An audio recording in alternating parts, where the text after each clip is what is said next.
parte de la ganancia de voltaje. Y ahora, sobre esa misma parte de cómo funciona con una señal variante en el tiempo, no tanto con directa, eh, vamos a profundizar ahora más en eso y ver algunas características que tiene. En el diagrama que está aquí en la pantalla, es como se vería en el circuito equivalente de pequeña señal L o PAM. Recordarás que ya en su momento hicimos un circuito equivalente para el transistor BJT. Hicimos un circuito equivalente también para el transistor FET, que nos permitía ver cómo se comportaba en pequeña señal, ¿no? Aquí te darás cuenta que esto es mucho pues, más sencillo que lo que manejábamos en los transistores, porque realmente hay muy pocos elementos que mencionar aquí. Lo que de entrada eh, podremos destacar como una característica del OPAM en pequeña señal es esta muy alta impedancia que tiene a la entrada. Eh,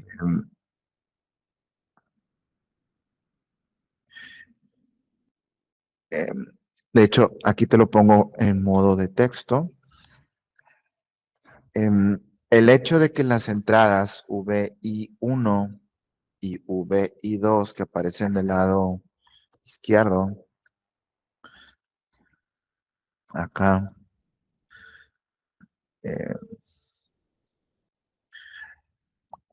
aquí está la VI1 con una I1, ¿ves? Va a producir una I1. Esta terminal, al final de cuentas, pues es eh, digamos, la terminal inversora.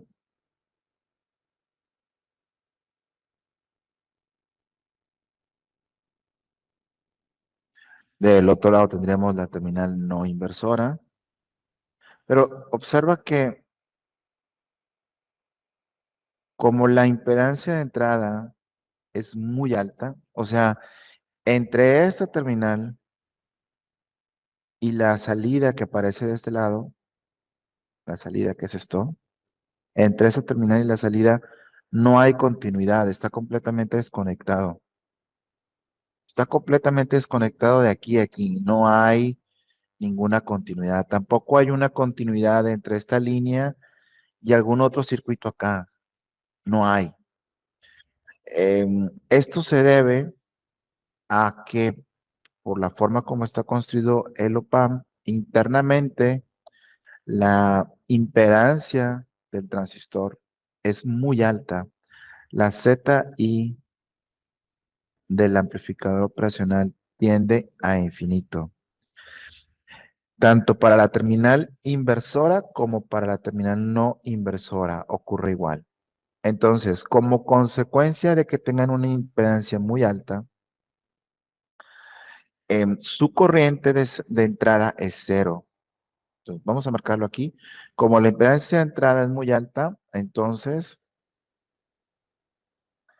la corriente en la terminal inversora y la corriente en la terminal no inversora, ambas son cero.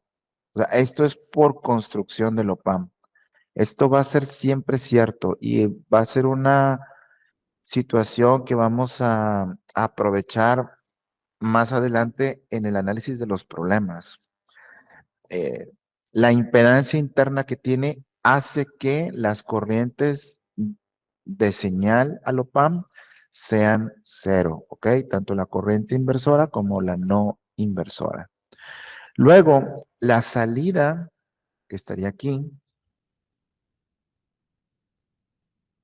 la salida de señal del OPAM, pues todo el nivel de señal que veo aquí está dado por este bloque. Este bloque que es, pues se trata de una fuente dependiente de voltaje.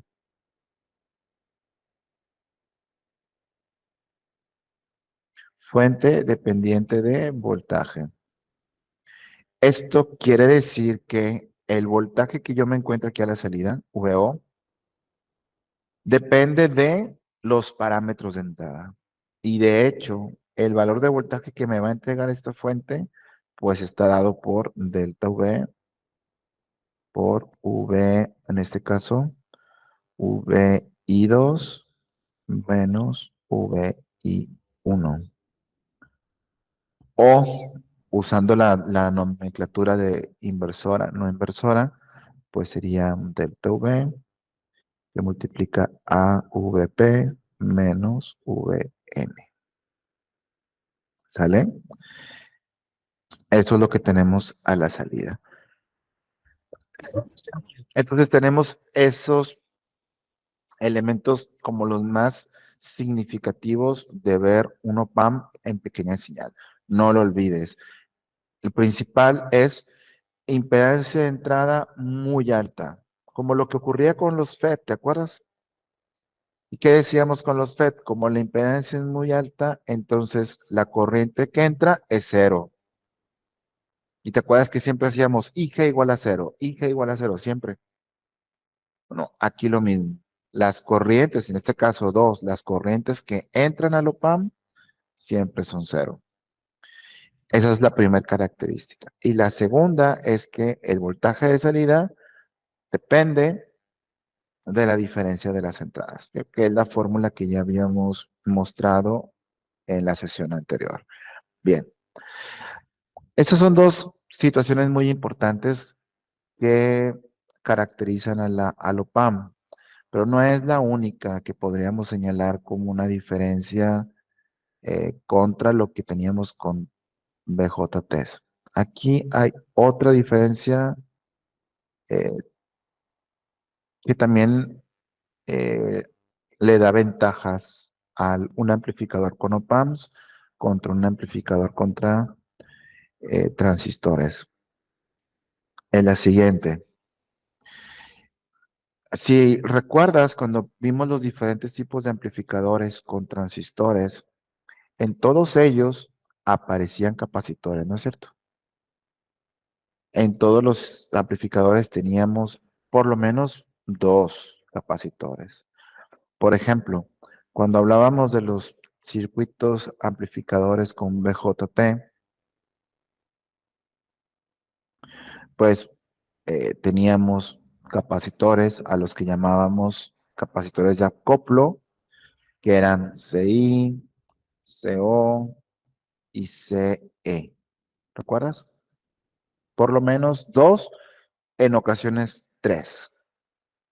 Y cuando estábamos trabajando con cualquier transistor tipo FET, pues de igual forma aparecían dos o tres capacitores, el de entrada, el de salida y el que estaba en surtidor. Tres capacitores. Bueno, una diferencia importante del OPAM contra estos circuitos con transistores es que el OPAM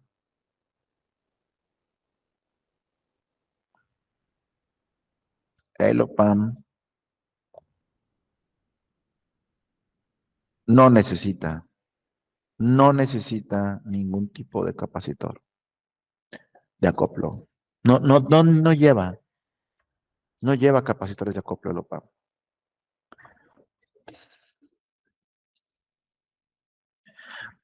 En consecuencia a eso, en consecuencia a eso, ya por el hecho de no tener capacitores, el amplificador con OPAM tiene una mejor respuesta o un mejor comportamiento en frecuencia. Ya nada más por la simple razón de no tener capacitores.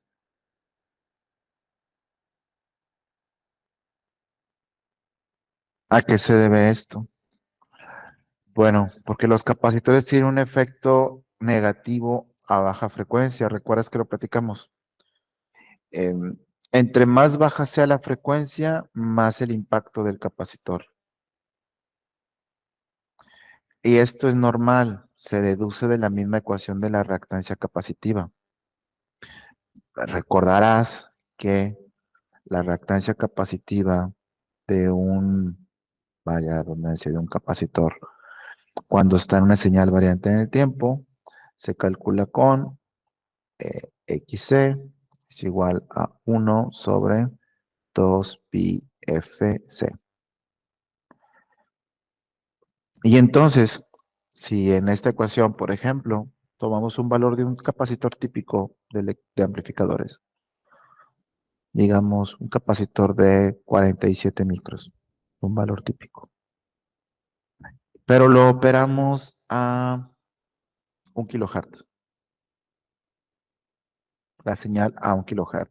¿Cuánto vale esa reactancia capacitiva? Pues si me sigue la corriente, vamos a calcular ese valor de reactancia a 1 kHz. 1/2πf. 2πf vale 377, si te lo quieres ahorrar. 377 por el capacitor. Eh, bueno, no es cierto, miento. 377 es a 60 Hz. Aquí no estamos a 60 Hz. Sería 2 por pi por 1 kilo por el capacitor, que te dije, 47 microfaradios. ¿Cuánto te da esto? A ver, calculadoras. Yo sé que ya lo sabes, ya te sabes la teoría, pues ya llevas circuitos, pero es para recordarlo un poquito. 2 por pi por 1000 por 47 micros, 0.000047. Inverso, 3.38. 3.38 ohms. Es el efecto resistivo de un capacitor con ese valor. ¿Ok? ¿Recuerdas el concepto de la reactancia? Pues es el efecto que tiene ese capacitor en la amplitud de la señal. Y su efecto en fase, ¿no? Todo eso que conoces. Bueno, ¿qué pasa si bajamos un poquito la frecuencia? Si en lugar de ser 1 kilo, lo hacemos 100 Hz. Mismo capacitor, mismo circuito, pero en lugar de que la señal se mueva a 1 kilo, se mueve a 100 Hz. ¿Cuánto valdría la reactancia capacitiva? Pues hacemos la misma operación, pero en lugar de 1 kilo, 100 Hz.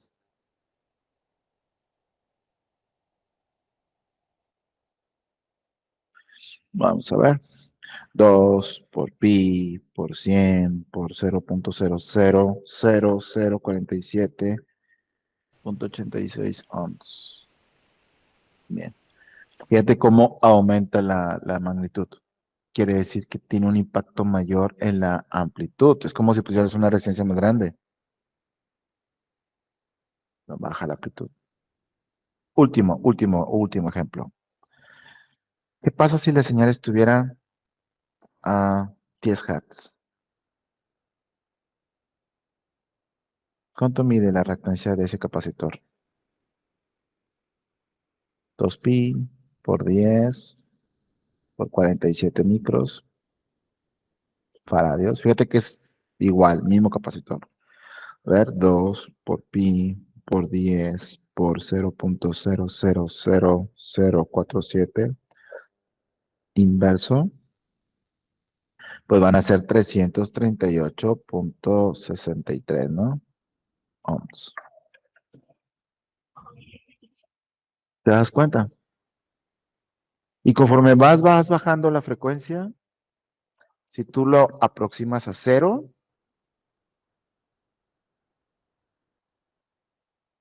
¿qué pasaría? Pues aquí la ecuación te quedaría xc igual a 1/2pi por 0 por 47. Ni te molestes en hacerlo. 2 por pi por cero es cero abajo. Te va a quedar 1/0. ¿Cuánto vale 1/0? No sabe, ¿no? Infinito, ¿no? No tiene solución.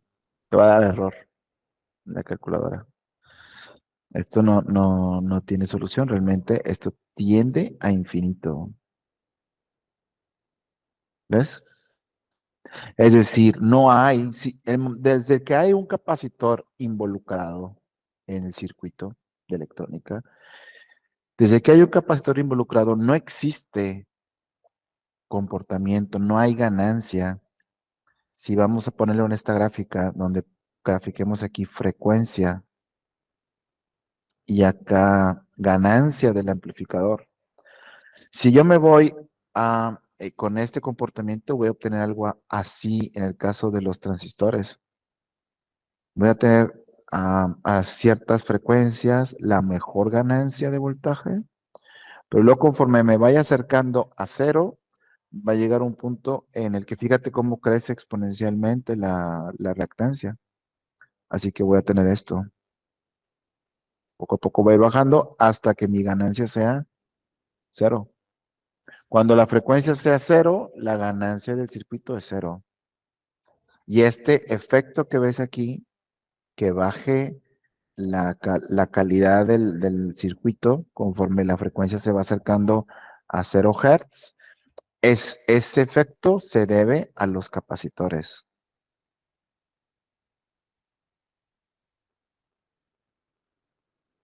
A los capacitores de acoplo. ¿Ves? Ahora, como el OPAMP no tiene, como el OPAMP no tiene ningún capacitor, entonces el OPAMP no tiene ese problema. El OPAMP, si ese es el comportamiento con transistores, el comportamiento con el OPAMP no tiene problema con la baja frecuencia. Esto es con OPAMP. Un OPAMP sin capacitores de acoplo. No lo necesita. No lo necesita. Entonces, eso lo hace a baja frecuencia, pues tener un mejor comportamiento.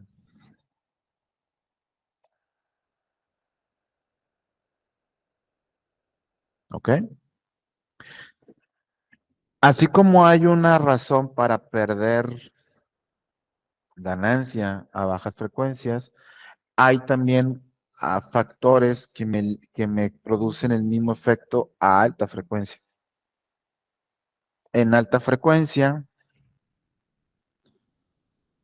quienes van a perjudicar la calidad de mi amplificador van a ser estos y también aparecen otro tipo de razones acá, a alta frecuencia.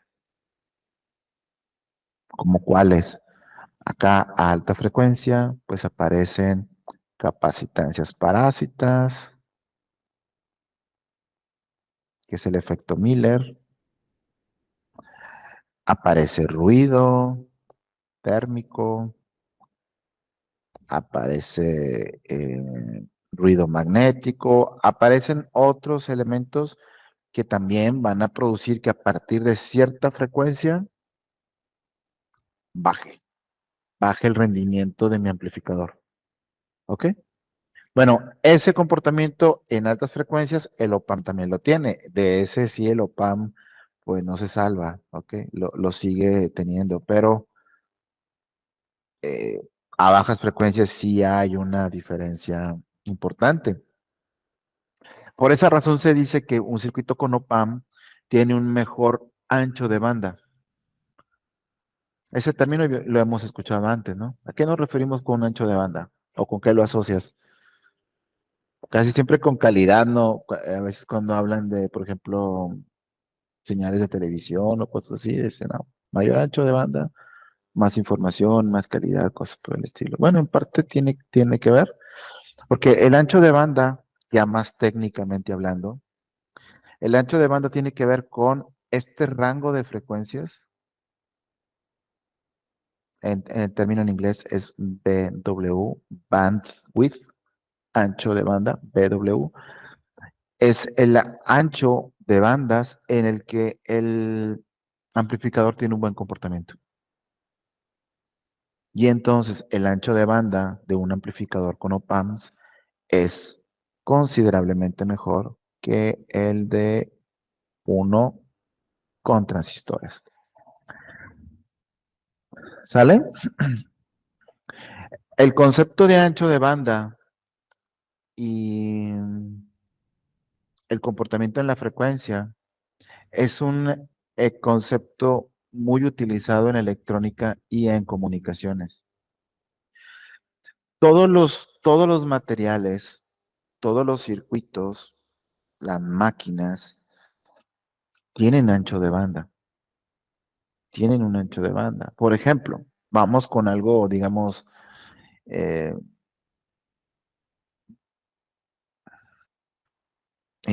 histórico, ¿no? Aquí, por ejemplo, eh, recordarán conmigo esto, ¿no? ¿Se acuerdan cómo era nos conectábamos al inicio que existió el Internet? ¿Cómo nos conectábamos al Internet? ¿No? Por teléfono. Te llegó a tocar que tenías ahí tu computadora de escritorio con su tarjetita atrás y pues tenía el cable, el conector del teléfono, ¿no? Tenías que ir a desconectar el teléfono y conectarlo ahí, o tenías que tener una T para sacar dos cables y ponerle ahí, ¿no? Y cuando abrías la computadora y puedes conectarles, escuchaban los tonitos, ¿no? Donde estaban marcando y haciendo la conexión con el servicio, ¿no? De hecho, te quedabas sin línea, ¿no? El tiempo que estabas conectado a la red. Bueno, toda esa conexión se hacía a través de cable telefónico. Cable telefónico. Cable telefónico, pues son unos cuantos hilos. Es un cable muy sencillo.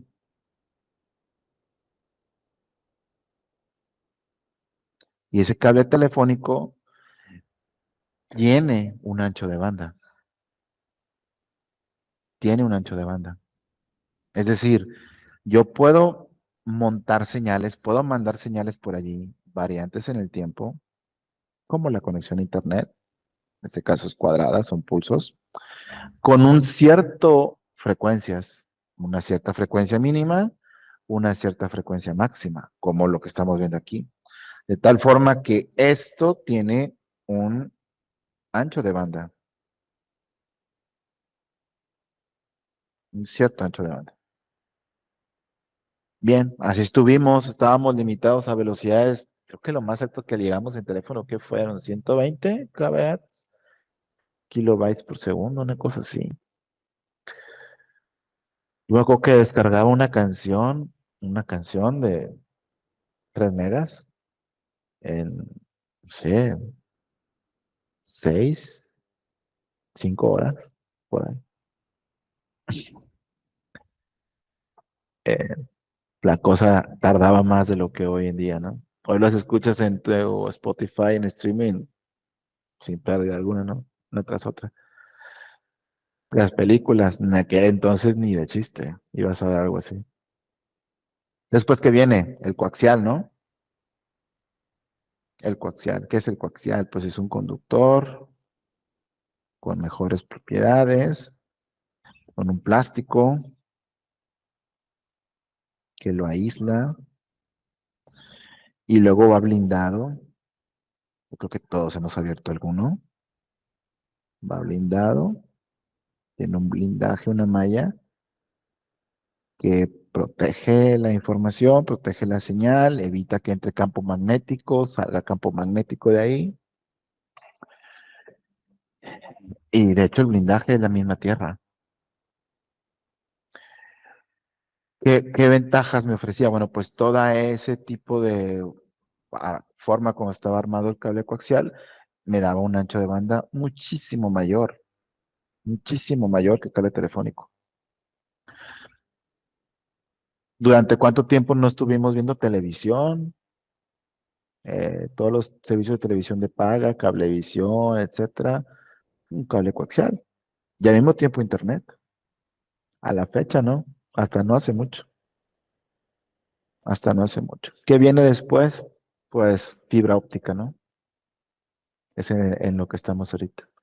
Y bueno, fibra óptica, ahí que estamos hablando, pues estamos hablando de un material con un alto índice de refracción, que pareciera ser un tubo de vidrio, no lo es, no es vidrio, pero es un material cristalino con un cambio de índice de refracción muy alto, de tal forma que un haz de luz que entre con un determinado ángulo va a ir rebotando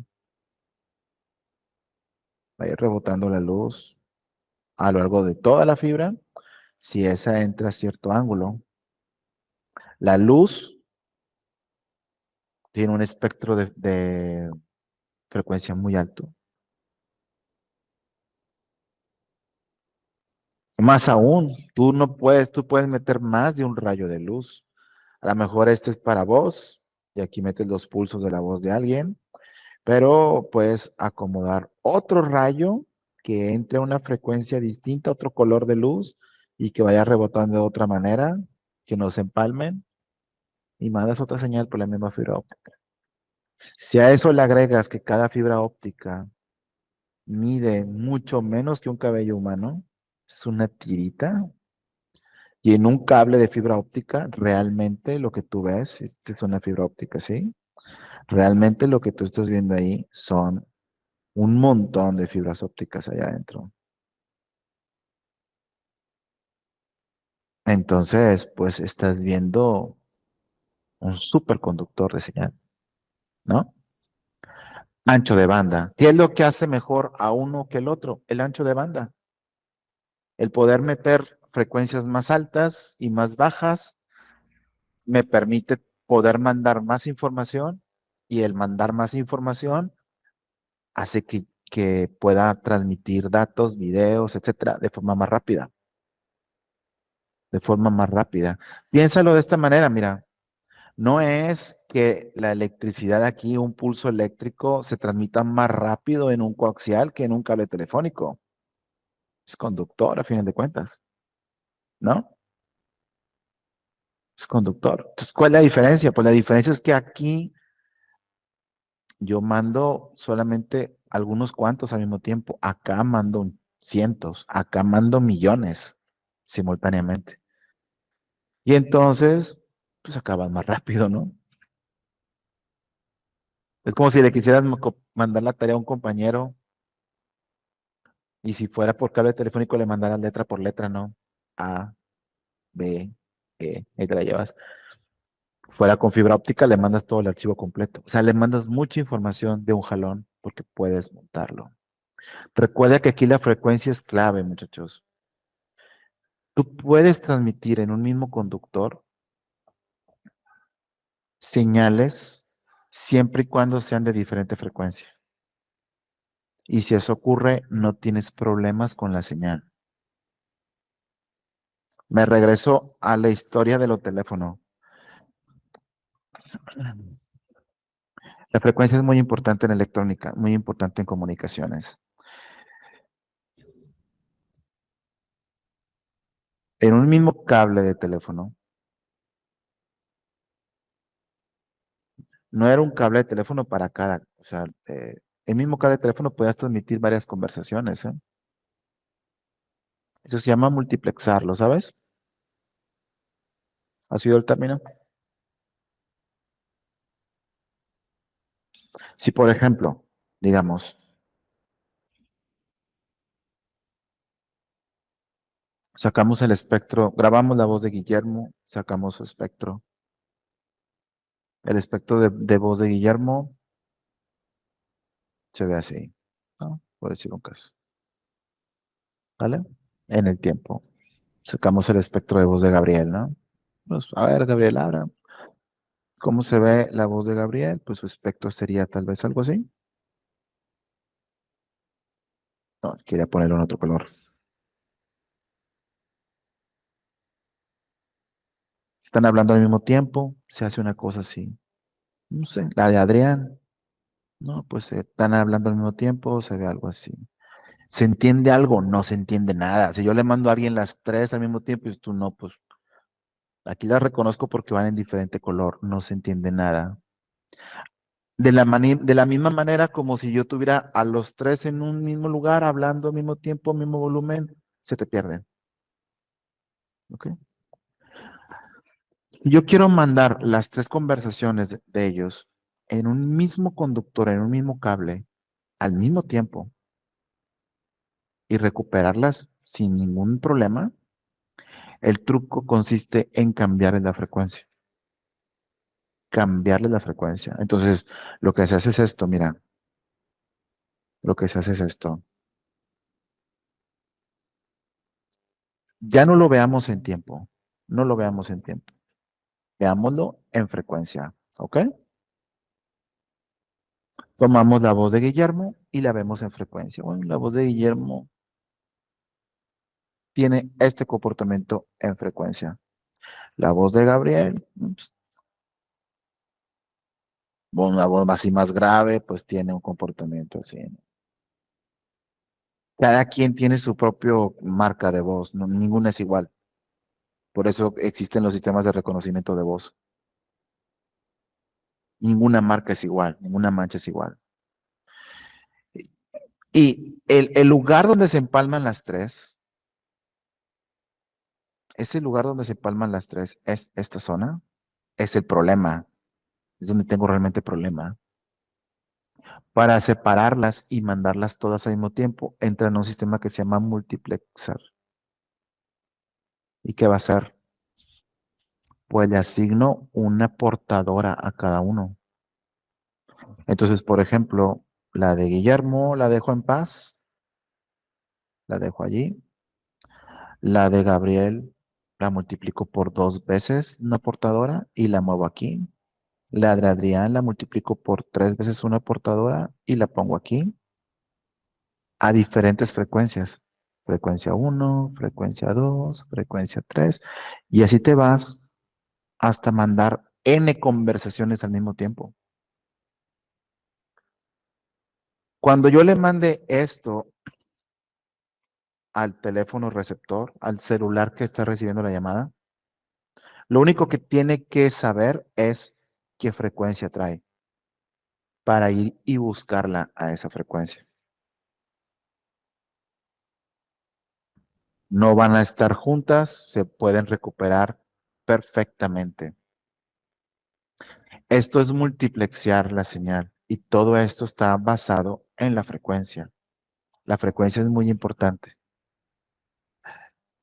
Y dices tú, bueno, qué padre, ¿no? Porque entonces quiere decir esto que puedo mandar muchísimas señales.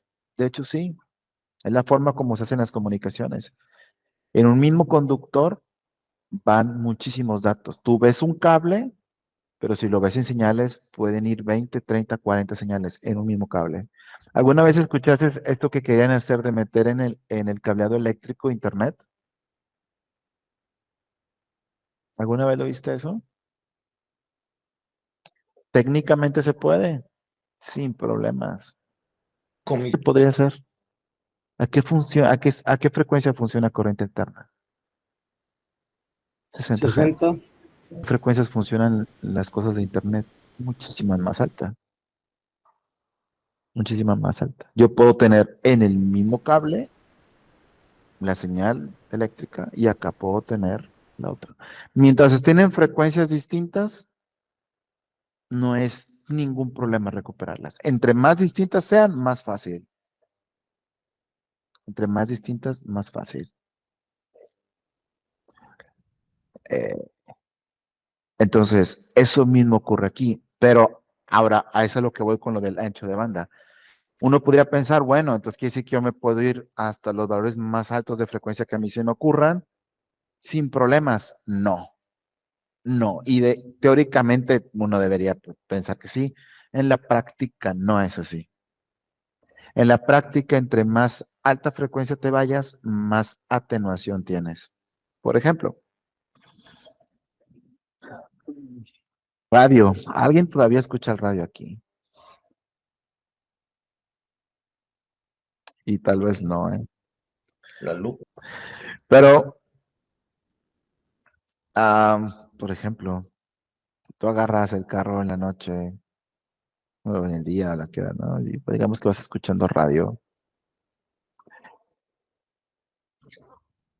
AM y FM. Pregunta, ¿qué estaciones dejas de oír primero? FM dejas de escucharla primero. AM, le puedes seguir en la carretera un buen largo y la vas a seguir oyendo, el AM. Ah, no, sí, sí, cierto, Gina, porque una vez llegué a escuchar la ranchera de Monterrey allá por Iowa, por Kansas, por allá. Bueno, o sea, es muy lejos. A lo mejor ya es una repetidora de por allá, pero sí se puede escuchar hasta muy lejos el AM. ¿Cuál crees que sea el truco de que se escuche tan lejos? Las altas frecuencias. Frecuencia AM. Cuando llegues a tu casa, chécate el reloj despertador y ve las frecuencias que tiene el AM. Están en kilohertz, están en kilos. Eso hace que la señal pueda llegar más lejos en el espacio. ¿Por qué? Porque llega más lejos la FM que la AM. Al tener una frecuencia más baja, la AM interactúa menos o se ve menos afectada por la atmósfera, por el polvo, por las nubes, eh, por los gases. Cada uno de esos elementos van atenuando la señal. Entre más alta sea la frecuencia, pegan más. Y la de AM puede llegar muy lejos. De hecho, de noche llega más lejos que de día. También tiene que ver con la ionización de la atmósfera. La atmósfera son gases y la luz del sol la ioniza. Entonces, hasta eso, de noche llega más lejos que de día. Y la FM, pues la FM, si te vas a las frecuencias que manejan, están en megahertz. ¿Y eso qué tiene de malo? Pues que nubes, edificios, carros, panorámicos, atenúan la señal. Antes pasaba, por ejemplo, cuando eran de menos potencia las transmisoras, que tú pasabas por un paso de nivel y se dejaba de oír la estación en lo que salía, ¿no? O por ejemplo en el túnel, ah, perdía la señal hasta que salía la volvías a... ¿Por qué? Porque ese tipo de cosas atenúan la señal, le pegan más a la señal, pierdes. Pero por otro lado, al estar en megahertz, al tener mayor frecuencia, puedo meter más información. Y pregunto, ¿cuál se escucha mejor, FM o AM? Pues FM, ¿no? Mayor calidad de audio. ¿Por qué mando más información al mismo tiempo? Entonces, es cierto, usar frecuencias altas me permite mandar más información, pero también a altas frecuencias empiezan a aparecer elementos negativos que te empiezan a atenuar la señal. ¿Cómo funciona el microondas, muchachos?